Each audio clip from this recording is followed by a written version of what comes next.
வணக்கம் ஃப்ரெண்ட்ஸ். லட்சுமி அம்மா அவர்கள் எழுதிய என் மனைவி, அத்தியாயம் 5. கோவில் வாயிலில் பரப்பி கிடந்த மணல் தரையில் உட்கார்ந்தபடி மேலே பார்த்தார் மேகநாதன். ஓர் இளம் ஜோடி கையில் பிடித்த குழந்தையுடன் முன்னால் நடந்து கொண்டிருந்தது கண்ணில் பட்டது. தாத்தா கிட்ட போனோம், தாத்தா கிட்ட. குழந்தை அடம் பிடித்தபடி அவரது மடியில் வந்து தூப்பென்று விழுந்தான். தூக்கி வாரி போட்டது அவருக்கு. குண்டு கன்னங்கள், கொழுவென்ற உடல், சுருண்ட முடி அசைய அவரை இறுக கட்டி கொண்ட குழந்தை, தாத்தா தாத்தா நீயும் வா என்று அழ ஆரம்பித்தான். குழந்தையின் தாயும் தந்தையும் பதற்றத்துடன் அவர் அருகில் ஓடி வந்து, மன்னிச்சு கொள்ளுங்க, இவனுக்கு அவங்க தாத்தா தான் எல்லாம். உங்களை பார்த்துட்டு அவருன்னு நினைச்சிட்டான் என்ற போது அவர் சிரித்தார்.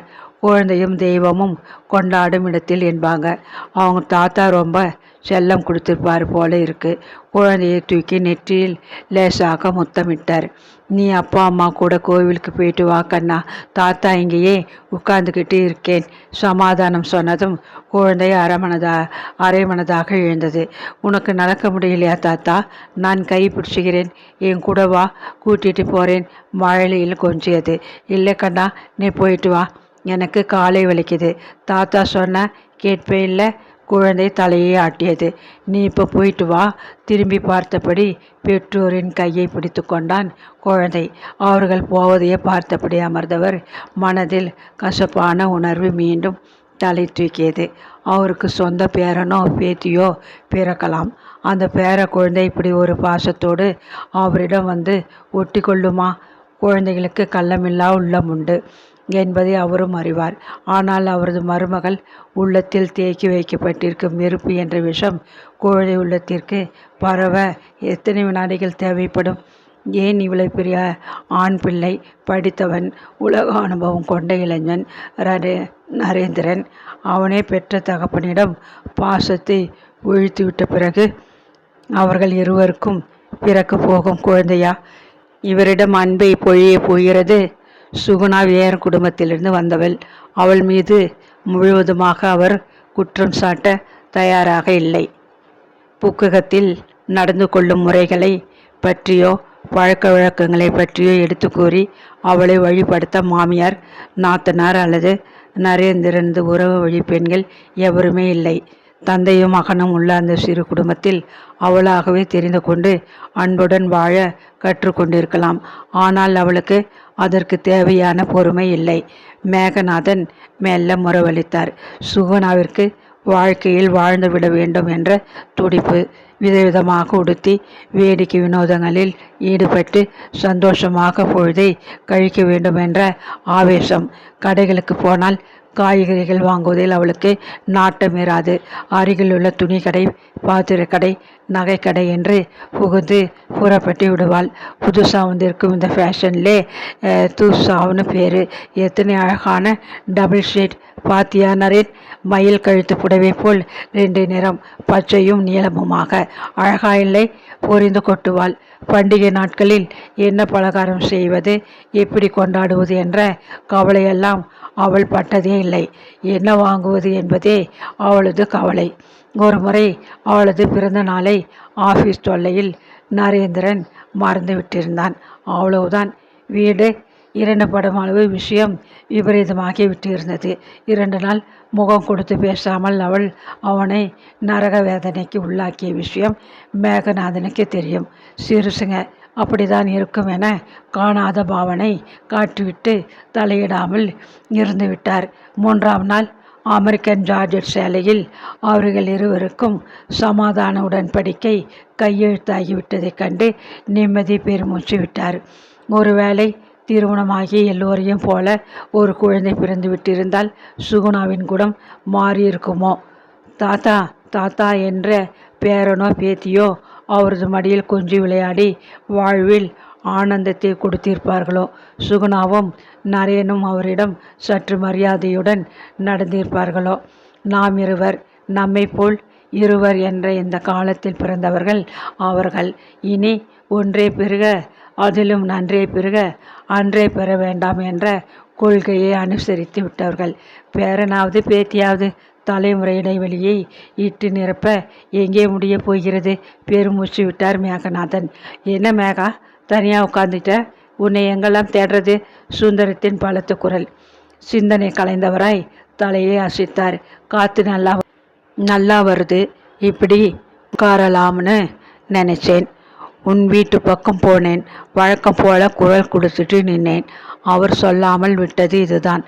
உன் மருமகள் சுகுணா வெளியே வந்து அவர் போயிட்டாரு என்று வெடுக்குன்னு கூறிவிட்டு கதவை மூடிக்கொண்டு விட்டாள். சுந்தரத்திற்கு மருமகள் விஷயம் தெரியாதா என்ன? பார்க்க போனால் மேகநாதனை விட அவர் அனுபவசாலி. 2 மருமகளுக்கிடையே பந்தாடுபவர் அவர். அத்தோடு மருமகனிடம் அவ்வப்போது அவதிப்பட்டு மீண்டவர். ஊரில் என் பேரில் ஒரு வீடு இருக்கப்பா, கிராமத்து வீடு தானே, அதை விற்றால் நல்ல விலை கிடைக்கும்னு மருமகன் உபதேசம் செய்கிறான். ஏன் தெரியுமா?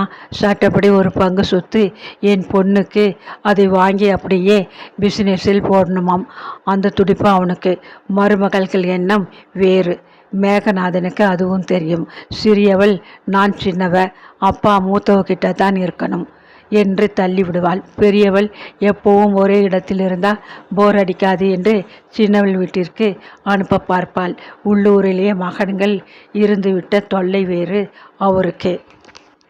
வீட்டை விற்றாலும் பணத்தை கொடுத்துடாத, மேகநாதன் உபதேசித்தார்.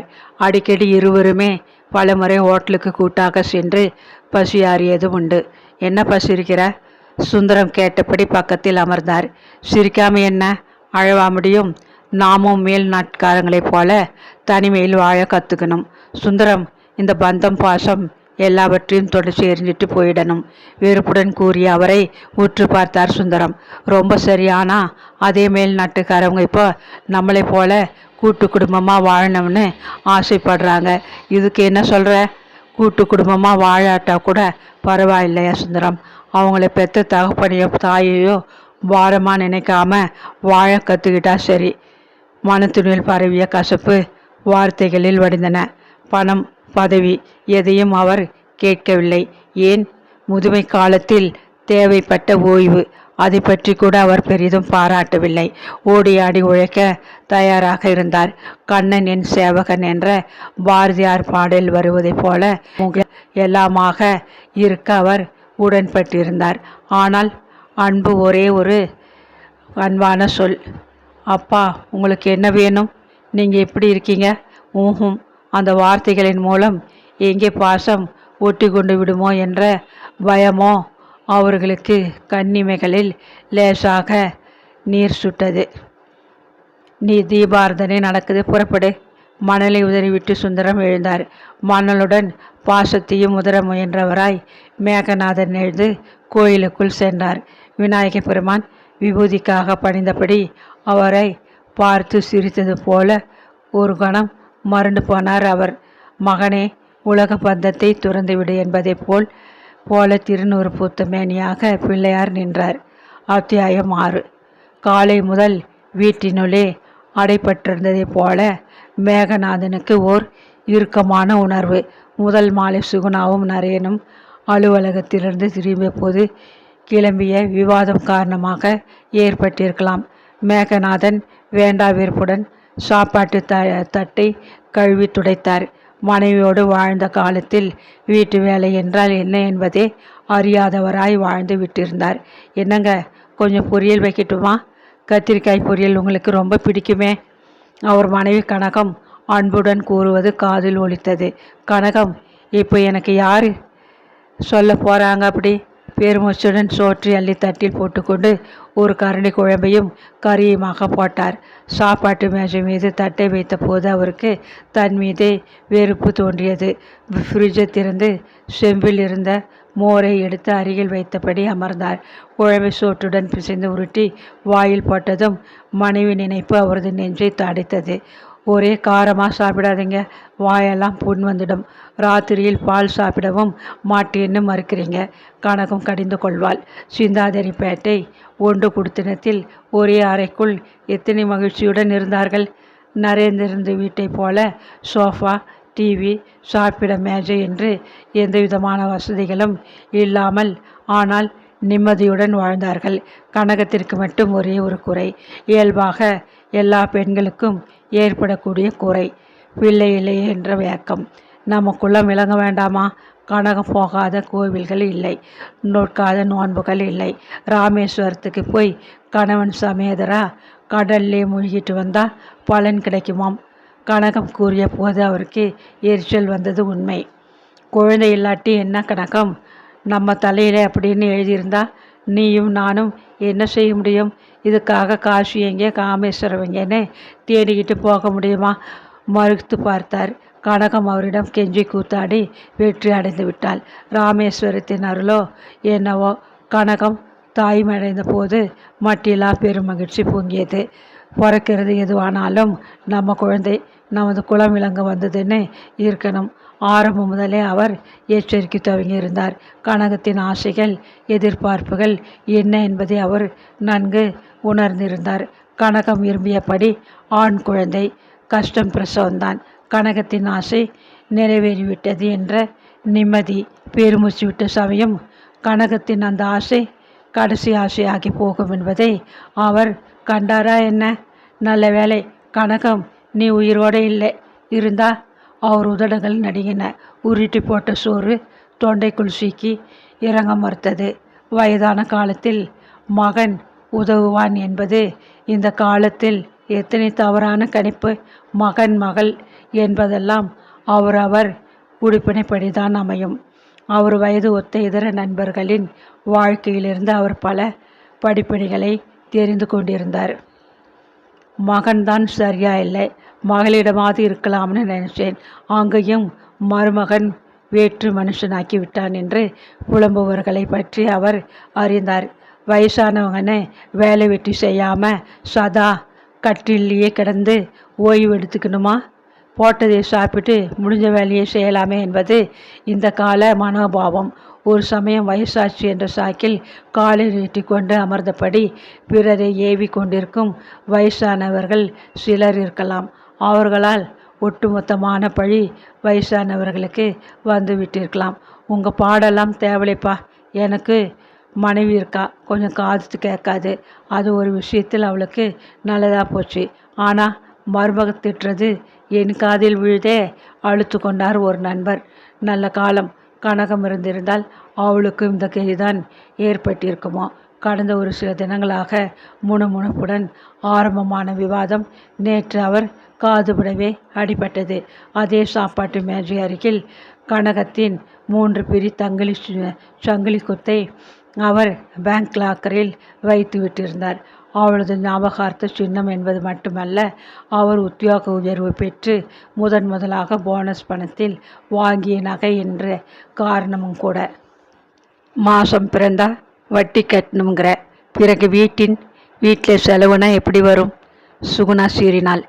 வீட்டு விலை வாங்கின கடனை இப்படி ஆச்சரியம் அடைச்சிட்டா நமக்கு தானே நிம்மதி. இப்போ கஷ்டப்பட்டாலும் தேவையில்லாத கஷ்டம். ஏன் வேண்டாத பொருள் இருந்தால் விற்கிறது? அது இருந்து என்ன லாபம்? மனைவியின் பேச்சின் பொருள் விளங்காதவனாய் விழித்தான் நரேந்திரன். டிவி, ஃப்ரிட்ஜ் எல்லாம் பார்த்து வாங்கிய பொருட்கள். இன்னமா விலங்கலை? மோரை விட்டு சோற்றை பிசைந்தவள் கணவனை உற்று பார்த்தாள். உங்கள் அம்மா சங்கிலி லாக்கரில் தூங்குது இல்லை? மேகநாதன் அதிர்ந்து போய் மருமகளை பார்த்தார்.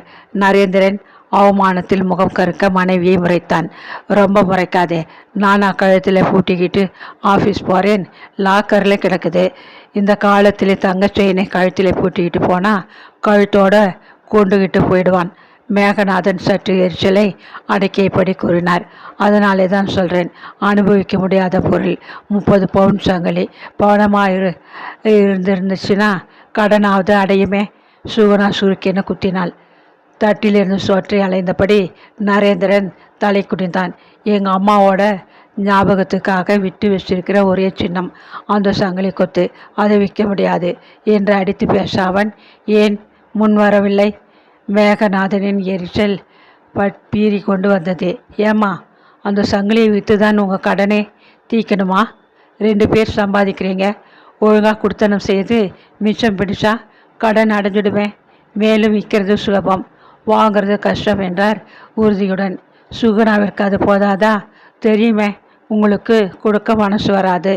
உங்கள் மகன் தானே கஷ்டப்படுறாருன்னு உங்களுக்கே புரியலைன்னா சரி. ஆனால் ஒன்று மட்டும் நினச்சி கொள்ளுங்க, இந்த வீட்டில் தான் நீங்களும் இருக்கீங்க, வெளியிலே இல்லை. படக்குன்னு சாப்பாட்டி உதறிவிட்டு எழுந்து விட்டாள். இந்த வீட்டில் எனக்கும் உரிமையுண்டு, நானும் பணம் கொடுத்திருக்கிறேன் என்று கத்த வேண்டும் போன்ற உணர்வு. மேகநாதன் தன் மகனை பார்த்தார். எங்கள் அப்பா கொடுத்த பணத்திலே தான் வீட்டு அஸ்திவாரமே உருவாகி இருக்கு என்று சொல்ல முடியாத கோழை அவன். அப்படியே சொன்னாலும் சுகுணா காது கொடுத்து கேட்கக்கூடியவளா? மாத சம்பளத்தில் கணிசமான வெட்டு விழுந்து அவளது கையை கடிக்கிறது என்ற ஆத்திரம். விருப்பப்படியெல்லாம் கடைகளில் புகுந்து சேலையும் பாத்திரமுமாக வாங்கி குவிக்க முடியவில்லையே என்ற ஆவேசம். அவள் மருகி குமைந்து கொண்டிருந்தாள். அவளிடம் பேசிக் கொடுப்பது எரிமலையை கிளறி விடுவதைப் போல என்பதை நரேன் உணர்ந்திருப்பான். மனைவிக்கு பயந்தவனிடம் இனி எதை எதிர்பார்த்து அவர் வாழ முடியும்? கை கால்கள் திடமாக இருந்து பிறர் உதவி நாடாமல் வாழும்போதே அவர் நிலைமை இப்படி. இனி தள்ளாமையால் நோயுற்று படுக்கையிலும் விழ நேர்ந்துவிட்டால் அச்சத்தால் அவர் உடல் நடுங்கியது. வேகமாக மோரை தட்டில் வார்த்தவர் ஒரே வாயாக அள்ளி போட்டு கொண்டார்.